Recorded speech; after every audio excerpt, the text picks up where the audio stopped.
Hello friends, स्वागत है आपका आधार क्लासेस के यूट्यूब चैनल पर। दोस्तों, आज अपन अधिगम के पार्ट में अधिगम के सिद्धांतों में व्यवहारवादी सिद्धांत में अंतिम सिद्धांत की चर्चा करेंगे, जिसका नाम रहेगा समीपता या सामीप्यवाद का सिद्धांत। तो चर्चा करते हैं दोस्तों, समीपता या सामीप्यवाद का सिद्धांत। तो चैनल पर बने रहिए शुरू से लेकर अंत तक, और वीडियो में कुछ रोचक बातें आपके सामने आएंगी। तो देखते हैं समीपता या सामीप्यवाद का सिद्धांत। जी, समीपता या सामीप्यवाद का सिद्धांत। आज हम जो सामीप्यवाद का सिद्धांत या समीपता के सिद्धांत की जो चर्चा करेंगे, सबसे पहली बात तो इसके प्रवर्तक कौन है जी।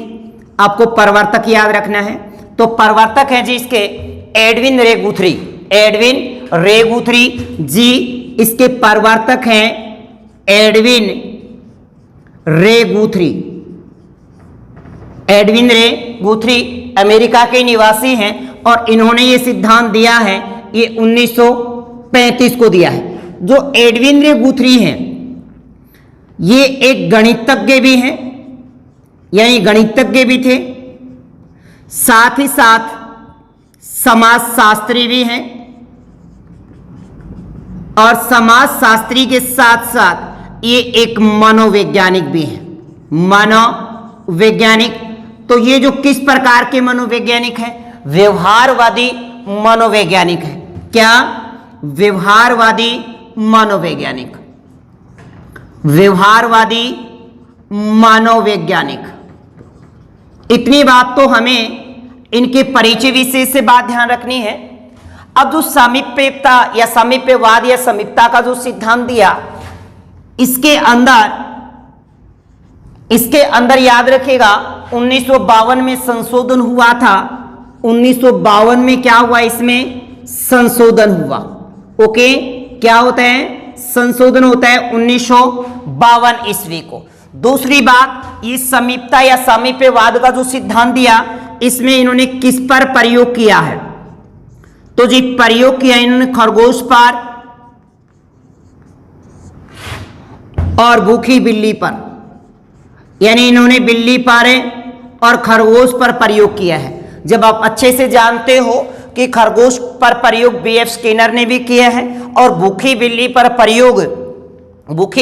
प्रयोग थॉर्नडाइक ने भी किया है, जबकि खरगोश और भूखी बिल्ली पर प्रयोग लियोपोल्ड हल ने भी किया है। अब बात करते हैं समीपता या सामीप्यवाद के सिद्धांत किस पर आधारित है, ये सिद्धांत किसकी आलोचना करता है। तो याद रखने वाली विशेष बात यहीं से स्टार्ट होती है कि ये पावलो यानी इवान पेट्रोविच पावलो वे थॉर्नडाइक, एडवर्ड ली थॉर्नडाइक के सिद्धांत पर आधारित है। के सिद्धांत पर आधारित। आपको ये बात याद रखनी कि इवान पेट्रोविच पावलो के सिद्धांत और एडवर्ड ली थॉर्नडाइक के सिद्धांत पर आधारित है। दूसरी अगर विशेष बात चर्चा करें तो ये बात है कि समीपता या सामीप्यवाद के सिद्धांत के अंतर्गत एडविन गुथरी बीएफ स्किनर के सिद्धांत की आलोचना करते हैं। किसके सिद्धांत की? बीएफ स्किनर के सिद्धांत की आलोचना भी करते हैं। ये बात ध्यान रखना। यानी जो क्रिया परसु सिद्धांत बीएफ स्किनर ने दिया था, उसकी आलोचना किसने की? एडविन रे गुथरी ने की। अब बात करते हैं सबसे पहले भूखी बिल्ली पर या फिर खरगोश पर क्या प्रयोग था। तो सबसे पहले लेते हैं खरगोश पर क्या प्रयोग था। देखिएगा, खरगोश पर प्रयोग की चर्चा करें, और खरगोश के प्रयोग पर एक छोटी सी स्टोरी यानी एक कहानी के रूप में चर्चा करते हैं। देखिए, एक कहानी के रूप में थोड़े से कथा पात्रों की चर्चा कर लेते हैं। क्या क्या आएंगे कि एक परिवार होगा और उस परिवार में 5 सदस्य होंगे, और 5 सदस्यों के साथ साथ एक खरगोश भी होगा। क्या होगा? एक खरगोश। और 5 सदस्यों में एक तो पति और पत्नी हैं, पति पत्नी यानी दंपति, और 3 उनके बच्चे हैं। 3 उनके बच्चे हैं। पति और पत्नी का नाम, पति का नाम रॉबर्ट है और पत्नी का नाम जूली है। क्या है? जूली। और सबसे छोटे पुत्र का नाम पीटर है। सबसे छोटे पुत्र का नाम पीटर है। ओके, ये एक छोटी सी कहानी है और इस कहानी के जरिए ही एडविन रे गुथ्री ने अपने प्रयोग को किया था। तो देखिए, एक परिवार के अंदर 5 सदस्य होते हैं और उन 5 सदस्यों में एक तो पति और पत्नी का युगल जोड़ा होता है जो रॉबर्ट और जूली है, और उनके 3 पुत्र होते हैं। 3 पुत्रों में सबसे छोटे पुत्र का नाम पीटर है और उनके परिवार का एक सदस्य खरगोश भी है। ओके, क्या है? खरगोश भी है। तो सबसे छोटा पुत्र पीटर, यहीं से स्टार्ट होती है अपनी स्टोरी। सबसे छोटा पुत्र है पीटर, खरगोश से डरता है, यानी सबसे छोटा पुत्र पीटर है, इस खरगोश से डरता है। पर यह बात उसे के माता और पिता यानी रॉबर्ट और जूली को पता नहीं होती, परंतु पीटर की आदत होती है कि जब भी वो खाना खाते हैं तो अपने पास खरगोश को बैठा लेते हैं।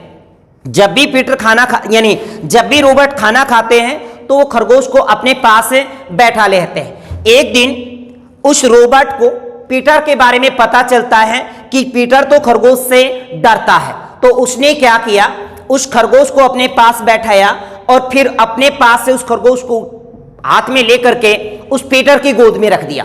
पहले पीटर क्या है कि उसको खरगोश को देखते ही, उनके गोद में देखते ही अचानक से चिल्लाया, चीखा और उसके मन में कहीं ना कहीं क्या था? भय था।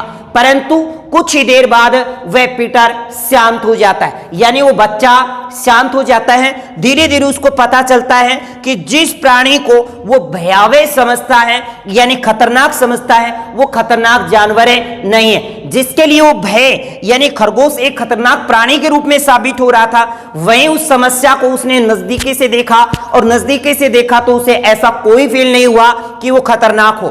तो उसके मन में जो भय था, जो डर था, जो भरम था, वो निकल जा चुका था। यानी पहले ही प्रयास में रॉबर्ट ने देखा कि उस पीटर के जो मन में भय था खरगोश के प्रति, वो निकले जा चुका है। इसी आधार पर एडविन गुथ्री ने अपने प्रयोग में बताने का प्रयास किया कि जब बालक के सामने कोई समस्या होती है, जब बालक के सामने समस्याएं होती हैं, तो उन समस्याओं के समीप यानी जब बालक के सामने समस्याएं हो तो बालक अगर उन समस्याओं के समीप नहीं जाता तो खतरा बना रहता है या समस्याएं बनी रहती है। जैसे ही बालक उन समस्याओं के समीप चला जाता है या उन समस्याओं का सामना करता है तो उसका समाधान या हल निकले जाता है। ऐसा ही बताने का प्रयास किया है किसने? इस एडवर्ड रे गुथ्री ने। किसने? एडवर्ड रे गुथ्री ने। अब बात करते हैं कि एडवर्ड रे गुथ्री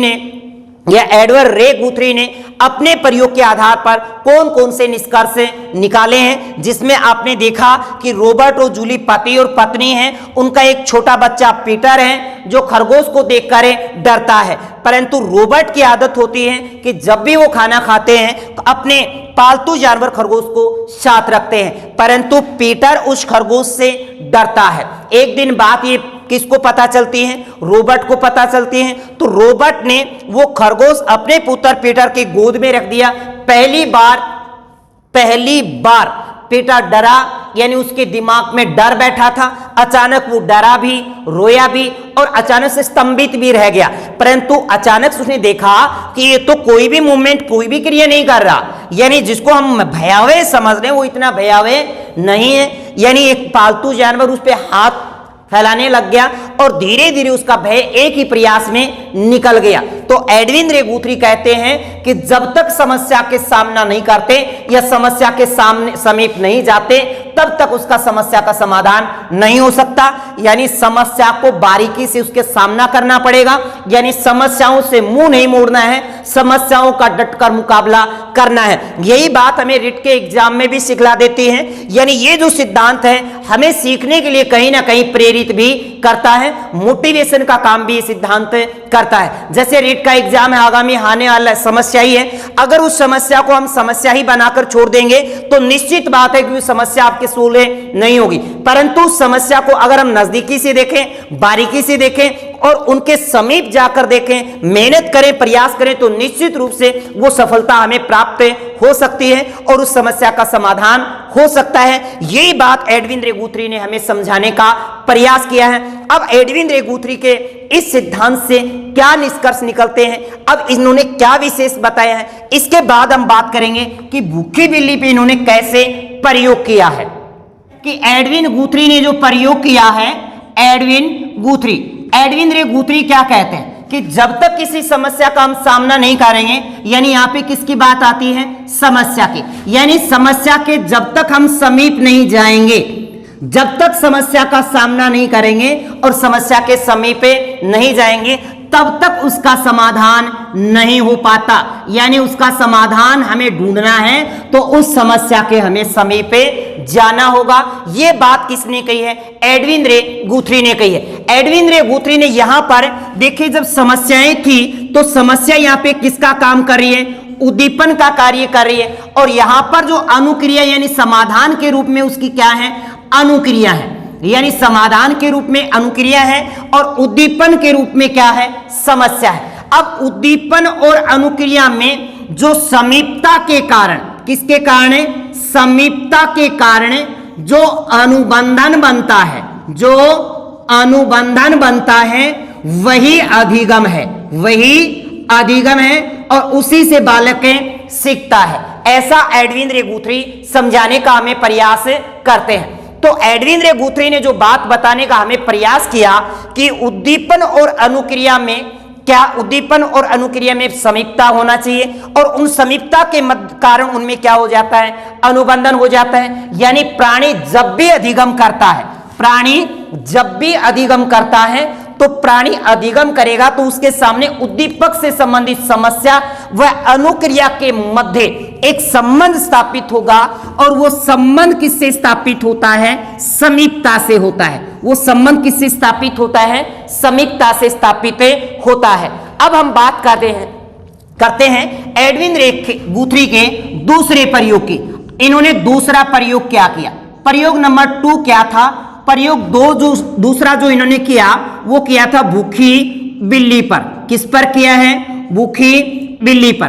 तो भूखी बिल्ली पर इन्होंने प्रयोग कैसे किया वो बात भी अपन अभी चर्चा कर लेते हैं कि इन्होंने भूखी बिल्ली पर किस प्रकार से प्रयोग किया है। अब देखें, इन्होंने एडविन रे गुथ्री ने थार्नडाइक के प्रयास त्रुटि के सिद्धांत के आधार पर ही वैसा का वैसा बताने का प्रयास किया है। तो देखिए, आपके सामने एक बॉक्स है और इस बॉक्स के अंदर हम एक बिल्ली को बंद कर देते हैं।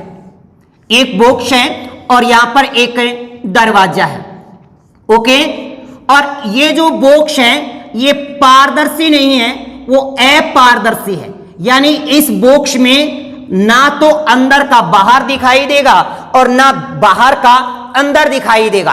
अपारदर्शी बॉक्स होगा, इसके अंदर हमें कुछ भी दिखाई नहीं देगा।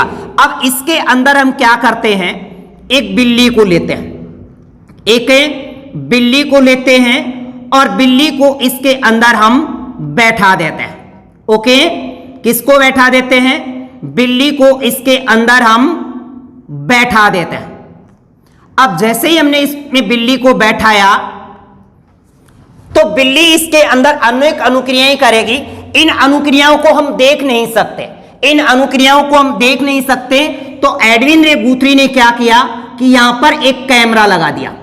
क्या लगा दिया, कैमरा। यहां पर एक कैमरा लगाया।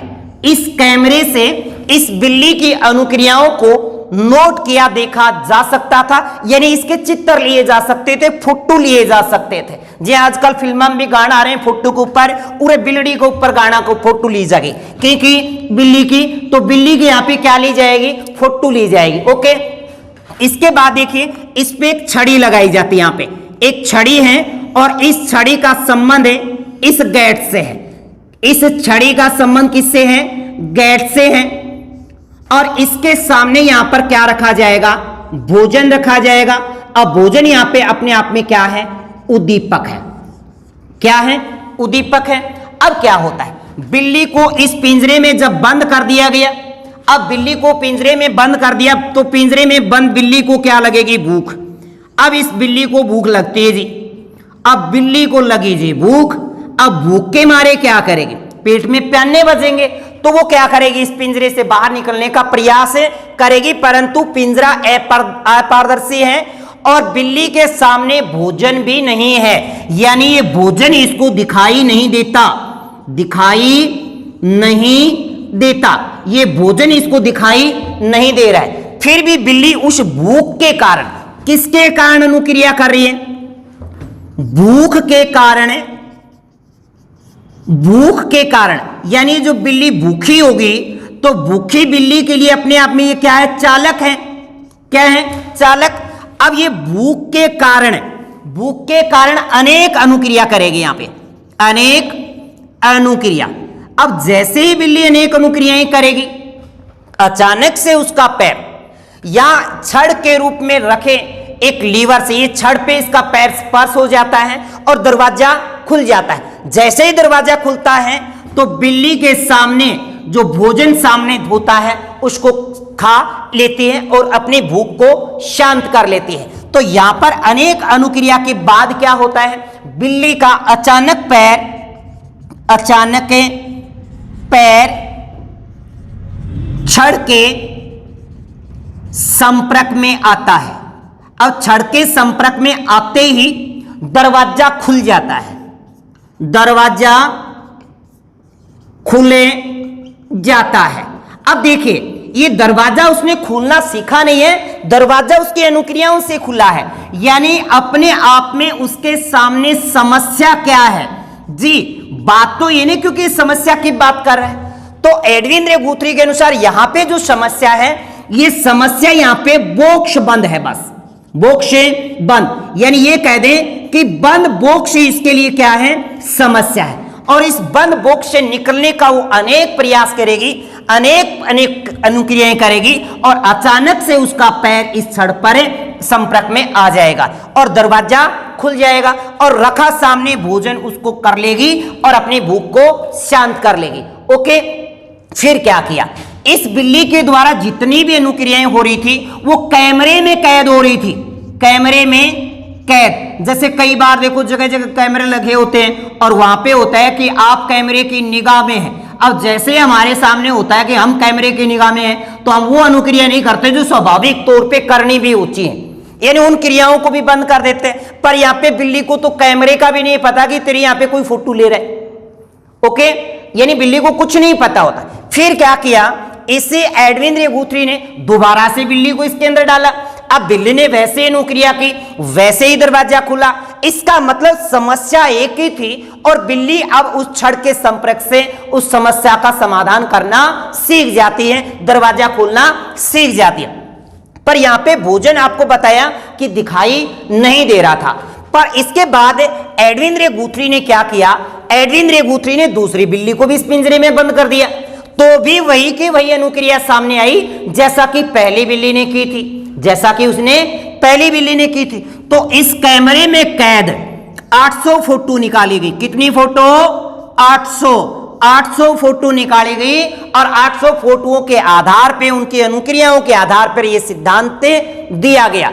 अब प्रयोग के आधार पर हमने दो प्रयोगों की चर्चा की, एक खरगोश के प्रयोग की और एक बिल्ली के प्रयोग की हमने चर्चा की। अब प्रयोग के आधार पर क्या क्या विशेष निष्कर्ष निकल कर आते हैं, यानी इस सिद्धांत से क्या विशेष निष्कर्ष निकल के आते हैं और कैसे, देखो इसमें अनुबंधन का नाम भी आया था, तो पावलोव के सिद्धांत की बात, ये अनुबंधन की भी चर्चा करता है।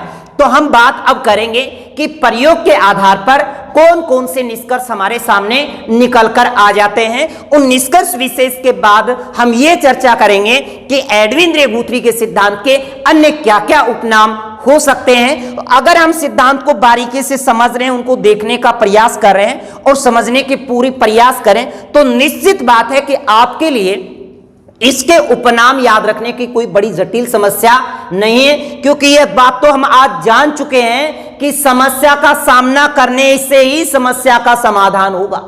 यानी समस्या से मुंह मोड़ लेना समस्या का कोई समाधान नहीं है। यही बात हमें एडविन रे गुथरी ने समझाने का प्रयास किया और दैनिक जीवन के अंदर ये जो सिद्धांत हमारे लिए बहुत उपयोगी सिद्धांत माना गया है।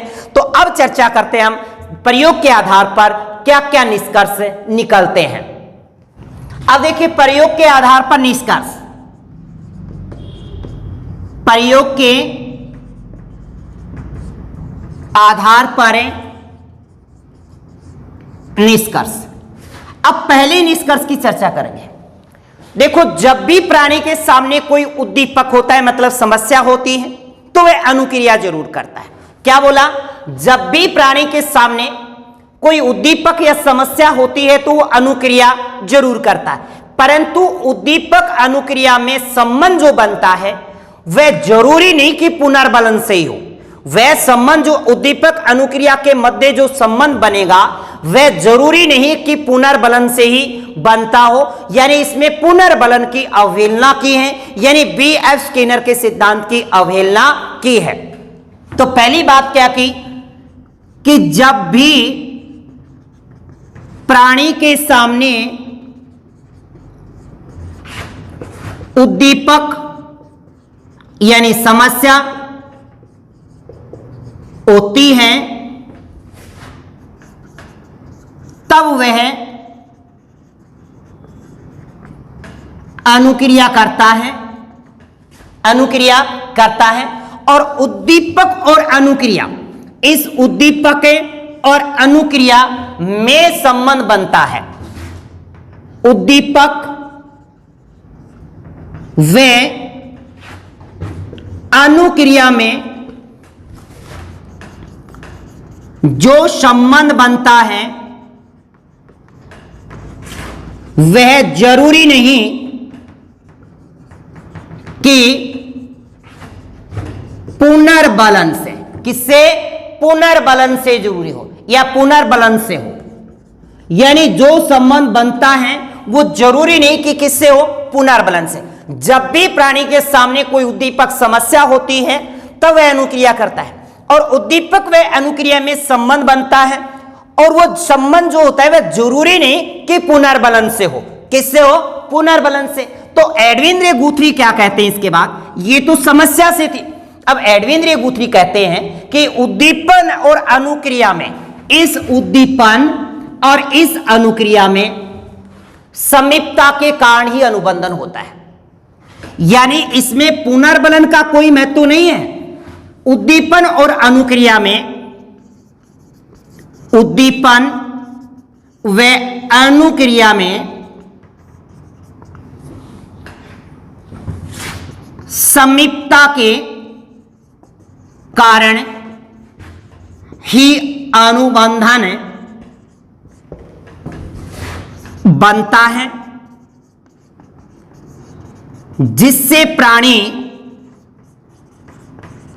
सीख लेता है, जिससे प्राणी सीख लेता है। एडविन रे गुथरी जो कहते हैं कि एडविन रे गुथरी कहते हैं कि उद्दीपन अनुक्रिया में समीपता के कारण ही, किसके कारण है? यानी ये उद्दीपन है और उद्दीपन के बाद ये अनुक्रिया है, और इसके मध्य जब भी समीपता आएगी, इस समीपता से अनुबंधन बनेगा। किसके बीच? अनुक्रिया और उद्दीपन के बीच, और इस अनुबंधन के कारण वो अधिगम कर लेगा, यानी प्राणी या बालक सीख लेगा। ये बात समझाने का हमें प्रयास किया है। देखिए, इसके कारण इस सिद्धांत का नाम क्या पड़ा है? समीपता का सिद्धांत पड़ा है। यानी उद्दीपन और अनुक्रिया में समीपता के कारण ही अनुबंधन होता है या अनुबंधन बनता है, जिससे प्राणी सीख लेता है, अधिगम कर लेता है। इसका मतलब इस सिद्धांत को हम नाम क्या दे सकते हैं? समीपता का सिद्धांत भी कह सकते हैं। इसी आधार पे उन्होंने क्या कहा? इसे समीपता का सिद्धांत भी कहा है। अब बात अगर हम दूसरी करें, यानी अधिगम कर लेता है, इसके बाद देखिएगा हम दूसरी बात करते हैं। देखो, बिल्ली के खरगोश की बात करें कि खरगोश जब पीटर के गोद में गया तो उसका पहली दफा ही उसका डर बाहर हो गया, यानी डर उसके मन से निकल गया। तो एडविन रे गुथरी कहते हैं कि प्राणी एकल प्रयास से ही सीख लेता है, कि प्राणी एकल प्रयास से ही सीख लेता है, यानी जो फर्स्ट प्रयास करता है उससे ही सीख लेता है। तो उन्होंने कहा जब फर्स्ट प्रयास में बालक सीख लेता है, जैसे बहुत से एग्जाम्पल हैं जो पहली क्रिया में ही सीख लेते हैं, परंतु कुछ क्रियाएं ऐसी होती हैं जो जटिल होती हैं और उनको हम पहली बार नहीं सीख सकते। तो एडविन रेगुथ्री कहते हैं कि प्राणी एकल प्रयास से सीख तो लेता है, परंतु जब जटिल कार्य हो तो उसके लिए अभ्यास जरूरी है। जबकि जटिल कार्य के लिए अभ्यास जरूरी है, अभ्यास जरूरी है। इसीलिए देखो एकल प्रयास से ही सीख लेता है, इसलिए इस सिद्धांत का नाम पड़ा है एकल प्रयास सिद्धांत, यानी वन ट्रायल थ्योरी। एकल प्रयास सिद्धांत, एकल प्रयास सिद्धांत या इकहारा सिद्धांत भी कहते हैं। एकल प्रयास सिद्धांत या इकहारा सिद्धांत भी इसको कहा जाता है। इसके बाद नेक्स्ट बात जो 3 नंबर जो बताने का प्रयास किया है वो ये कही कि प्राणी जन्मजात व अर्जित, यानी जन्मजात, प्राणी में जन्मजात व अर्जित अनुक्रियाएं होती हैं। प्राणी जन्मजात व अर्जित अनुक्रियाओं को एक क्षेत्र से दूसरे क्षेत्र में स्थापित करके सीख लेता है। यानी एक क्षेत्र में अगर उसने कुछ अनुक्रियाएं करके सीखा है, यानी किसी क्षेत्र विशेष में अगर उन्होंने किसी समस्या का अनुभव किया है या उसको समाधान किया है, तो दूसरे क्षेत्र में जैसे ही समस्या उसके सामने आती है तो वह प्राणी वैसे ही क्रिया करके सीखे जाता है। ऐसा एडविन रेगुथ्री हमें बताने का पूरा प्रयास करते हैं। इसलिए इस सिद्धांत का जो उपनाम पड़ता है वो प्रतिस्थापन का सिद्धांत भी कहते हैं, प्रतिस्थापन का सिद्धांत भी कहते हैं, और एक नाम दिया जा सकता है प्रतिस्थापना पंथा का सिद्धांत, प्रतिस्थापन पंथा का सिद्धांत, प्रतिस्थापन सिद्धांत, प्रतिस्थापना पंथा का सिद्धांत भी इसको कहा जाता है। अब देखिए ये 3 विशेष बातें अपने सामने रखी गई हैं किसके द्वारा, एडविन रेगुथ्री के द्वारा। तो एडविन रेगुथ्री के सिद्धांत के उपनाम क्या क्या हुए? एक तो हुआ समीपता का सिद्धांत, या फिर समीपता का सिद्धांत, या समीप्यवाद का सिद्धांत, या समीपता अनुबंधन का सिद्धांत, प्रतिस्थापना का सिद्धांत, प्रतिस्थापन पंथा का सिद्धांत, और एकल प्रयास का सिद्धांत, इकहरा सिद्धांत भी कह सकते हैं। तो ये इसके उपनाम हैं जो अभी मैंने आपको बताने का प्रयास किया है कि एडविन रेगुथ्री के सिद्धांत के उपनाम क्या क्या हैं। जैसे एक तो समीपता का सिद्धांत है, या फिर समीप्यवाद का सिद्धांत है, समीप्यवाद का सिद्धांत, या फिर समीपता अनुबंधन का सिद्धांत, या फिर प्रतिस्थापन सिद्धांत, या स्थापना पंथा का सिद्धांत, एकल प्रयास या इकहरा सिद्धांत, यानी वन ट्रायल थ्योरी सिद्धांत, वन ट्रायल थ्योरी भी कह सकते हैं। अब इस एडविन रेगुथ्री ने जो अपना सिद्धांत उन्होंने 1935 में दिया था, उस सिद्धांत के आधार पर इन्होंने 3 विधियां भी बताई। कितनी विधियां बताई? 3 विधियां बताई। उन 3 विधियों के बारे में अपन चर्चा करते हैं कि वो 3 विधियां कौन कौन सी हैं और किस प्रकार से वो विधियां हमारे सामान्य जीवन में काम में आ सकती हैं, किस प्रकार से बालक में अवांछित क्रियाओं को दूर किया जा सकता है। इसी के ऊपर अपन चर्चा करेंगे। एडविन रेगुथ्री के सिद्धांत के बाद उससे संबंधित जो विधियां हमारे सामने आती हैं। अब देखिए इससे संबंधित विधियों की चर्चा करेंगे। तो इन्होंने 3 विधियां बताई हैं। अब 3 विधियों में पहली विधि है सीमा विधि, दूसरी है थकान विधि,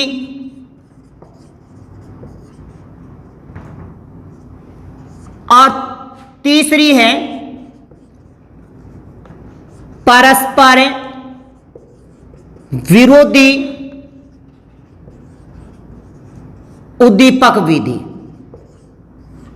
ये 3 विधियां हैं। अब तीनों विधियों के बारे में सुनिए। सीमा विधि क्या है? सीमा का अर्थ वैसे कमियां भी होता है, जैसे कई बार पढ़ते हैं कि इस सिद्धांत की सीमाएं बताइए, कमियां बताइए। तो इसके अंदर क्या है, अगर कोई बालक अवांछित अनुक्रिया करता है, क्या करता है, अवांछित अनुक्रिया मतलब गलत अनुक्रिया करता है। जब कोई बालक अवांछित अनुक्रिया करता है तो व्यक्ति विशेष के द्वारा उस अवांछित क्रियाओं की सीमा के बारे में अगर बता दिया जाए तो बालक उन अवांछित क्रियाओं को नहीं करता। कहने का मतलब है, जैसे देखो अपने घरों में होता है ना सामान्य नैतिक बातें सिखाने के लिए कि बेटा झूठ मत बोलो, झूठ बोलना पाप है, तो मतलब वहां पे अवांछित क्रिया क्या थी, झूठ बोलना था। और फिर हमारे द्वारा क्या बता दिया गया कि झूठ बोलना पाप है। जैसे एक बालक ने कोई पेन या कोई कॉपी चुरा ली और मम्मी पापा को पता चल गया तो उसने कहा, मम्मी पापा के द्वारा कहा गया कि बेटा चोरी करना पाप है, पाप लगता है। तो इसका मतलब अवांछित अनुक्रिया जो की थी उसके बाद उसकी सीमाओं को बता दिया गया, तो बालक उन अनुक्रियाओं को दोबारा से नहीं करेगा।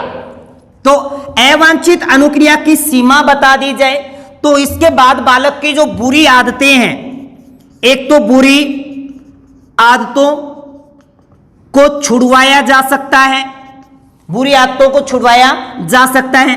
कई बार जैसे मनोवैज्ञानिक कारण भी होते हैं कि बालक के मन में डर बैठा होता है या भ्रम बैठा होता है, तो भी क्या उसको अवांछित अनुक्रियाओं के आधार पर उनको दूर किया जा सकता है। जैसे हमने छोटे थे तब से सुना है कि सो जब नहीं तो हाउ आ जाएगो, या फिर वो हाउ आज तक कौन पतो चले मन में के डर हो, भ्रम हो, पतो को नहीं के, फिर बाद में अगर बता दिया कुछ भी नहीं है, आज पता चला कुछ नहीं है, तो हाउ बोलते जाओ कोई भी, उसकी सीमा उसकी अवांछित अनुक्रिया बारे में हमें पता चल गया तो हमारे मन में डर और भय खत्म हो गया। इसके बाद थकान विधि क्या है, थकान विधि में इसमें जो बात कही गई कि अगर कोई बच्चा अवांछित अनुक्रिया करता है, अवांछित अनुक्रिया मतलब कोई गलत कार्य करे या सही कार्य करे, अवांछित कर रहा है मतलब सही नहीं है, तो थकान विधि ये कहती है कि बालक जब अवांछित क्रिया करता है, अवांछित क्रिया करता है तो उस कार्य को इतना करवाओ कि बालक अंततः क्या हो जाए, थक जाए और थक कर उस चीज को छोड़ दे।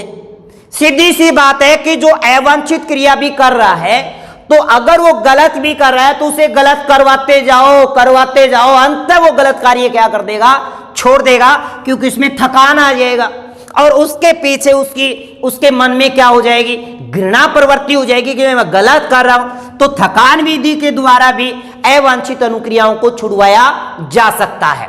किसके द्वारा, अवांछित अनुक्रिया को ही बार बार दोहरा करके, यानी इनको बार बार करवाया जाए। अवांछित अनुक्रिया, जब कोई बालक अवांछित अनुक्रिया करता है तो वह अवांछित अनुक्रिया बालक के द्वारा बार बार करवाई जाए और इतनी बार करवाओ कि वह बालक उस अवांछित अनुक्रिया से थक जाए और थकने के बाद वह अनुक्रिया नहीं करे। यह थी थकान विधि। इसके बाद थी परस्पर विरोधी उद्दीपक। परस्पर विरोधी उद्दीपक, जैसे इसमें क्या है, जैसे एक प्रकार का कोई उद्दीपक है, एक प्रकार का कोई उद्दीपक अगर हमें उत्तेजित करता है, एक प्रकार का कोई उद्दीपक अगर हमें उत्तेजित करता है और अवांछित क्रिया करने के लिए हमें बाध्य करता है, या फिर ये एक उद्दीपक, एक प्रकार का कोई भी उद्दीपक अगर हमें उत्तेजित करता है और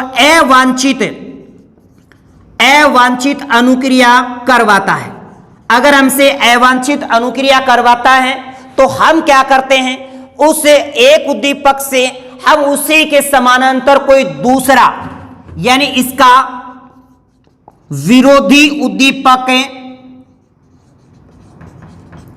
प्रस्तुत करके उस अवांछित अनुक्रिया को बंद कर सकते हैं। जैसे एग्जाम्पल के तौर पे आपने सुना होगा, जैसे नॉर्मल ले लें, जैसे कोई बालक पढ़ रहा है, कोई बालक पढ़ रहा है और पढ़ते समय उसके सामने जैसे घर, परिवार के सदस्यों का शोर या फिर किसी प्रकार की आवाज बाहर से उसे पढ़ाई में क्या कर रही है, उसे परेशान कर रही है, उसका ध्यान एकाग्र नहीं हो कर पा रही हो, अगर बालक अपने ध्यान को एकाग्र नहीं कर पा रहा हो, तब ये अवांछित जो अनुक्रिया यानी बार बार उसका ध्यान अलग जा रहा है, तब यही बालक क्या करता है, पढ़ने के साथ साथ जैसे गाने शुरू कर दे पढ़ाना, यानी गाने सुनना। जैसे उसने ईयरफोन लगाया और गाने सुनना शुरू कर दिया, तो ये जो अवांछित अनुक्रिया थी जिससे शोर हो रहा था या कोलाहल जो हमें सुनाई दे रहा था, वो बंद हो गया और बालक ने उस उद्दीपक यानी एक उद्दीपक से उसके परस्पर विरोधी उद्दीपक को काम में लिया और इससे होने वाली अवांछित अनुक्रिया को बंद कर दिया। तभी तो कहते हैं कि अगर हमारा ध्यान एकाग्र नहीं हो तो हम क्या करते हैं, म्यूजिक का सहारा लेकर पढ़ना भी शुरू कर देते हैं। तो म्यूजिक सुन करके पढ़ना कोई बुरी बात नहीं है। जब आपका ध्यान किसी विरोधी उद्दीपक की परस्पर या किसी उद्दीपक की ओर जाए बार बार, तो हमें क्या करना चाहिए, जैसे म्यूजिक का सहारा ले या फिर आप किसी अन्य कार्य को कर रहे हो और कार्य करते जैसे आप कोई जटिल पाठ पढ़ रहे हो, मान लो कि आप कोई जटिल पाठ पढ़ रहे हो और जटिल पाठ आपको बिल्कुल समझ में नहीं आ रहा, तो हम क्या करते हैं, इस जटिल पाठ के सरल और रोचक तथ्यों को निकालने का प्रयास कर रहे हैं। सरल और रोचक तथ्यों को निकाल करके सीख जाएंगे, यानी जटिल पाठ हो तो उससे सरल और रोचक तथ्य अलग कर लो, हम उस सरल और रोचक तथ्यों से सीखे जाएंगे। ये था हमारा समीपता या सामीप्यवाद का सिद्धांत, जो एडविन रे गुथ्री के द्वारा 1935 ईस्वी को दिया गया था। और इस सिद्धांत में जितनी भी बातें थी मैंने आपको बारीकी से समझाने का पूरा प्रयास किया है। अब बात अगर हम शिक्षा के क्षेत्र में करें तो इस सिद्धांत में शिक्षा विशेष अगर बात आए तो यह अभ्यास पर बल देता है, उद्दीपक अनुक्रिया में संबंध पर बल देता है और समस्याओं से बालक को रूबरू कर अध्यापक के द्वारा बालकों को आने वाली समस्याओं के बारे में अवगत करवा दिया जाए तो बालक उन समस्याओं से सामना करके सीखे जाते हैं। क्योंकि बालक के सामने जब पाठ्य वस्तु होती है तो नए तथ्य उसके लिए समस्या होती हैं। तो इसके अनुसार यह कहा गया कि बालक को अगर अध्यापक के द्वारा अधिक से अधिक समस्याएं दी जाएं और समस्याओं के बारे में अवगत करवा दिया जाए तो बालक अधिक से अधिक सीख पाता है। और इस सिद्धांत में पुनर्बलन को महत्व नहीं दिया गया, जबकि अनुक्रियाओं और समस्याओं को महत्व दिया गया है। और अनुक्रिया और समस्या के मध्य जो संबंध है वो समीपता का है। साथ ही साथ एडविन रे गुथ्री शिक्षा के क्षेत्र में कहते हैं कि बालक को समस्या को नजदीक से दिखलाना चाहिए, यानी जब भी बालक के सामने कोई समस्या हो तो उनको नजदीकी से महसूस करवाना चाहिए, यानी वास्तविक जीवन से भी जोड़ने का प्रयास किया जाना चाहिए। इसी के साथ दोस्तों अपना सामीप्यता का सिद्धांत या सामीप्यवाद का सिद्धांत समाप्त होता है। अगर आपको वीडियो अच्छा लगा हो या फिर आपको ऐसा लगा कि मुझे सारी बातें समझ में आई, तो आपका एक दायित्व बनता है तो एक लाइक और कमेंट और साथ ही साथ अपने मित्रों में इसे शेयर करना ना भूलें। इसी के साथ all the best, thank you. अगली क्लास में मिलते हैं संज्ञानवादी सिद्धांतों को लेकर। इंतजार करते रहिए, इंतजार का फल मीठा होता है जी। ओके, धन्यवाद।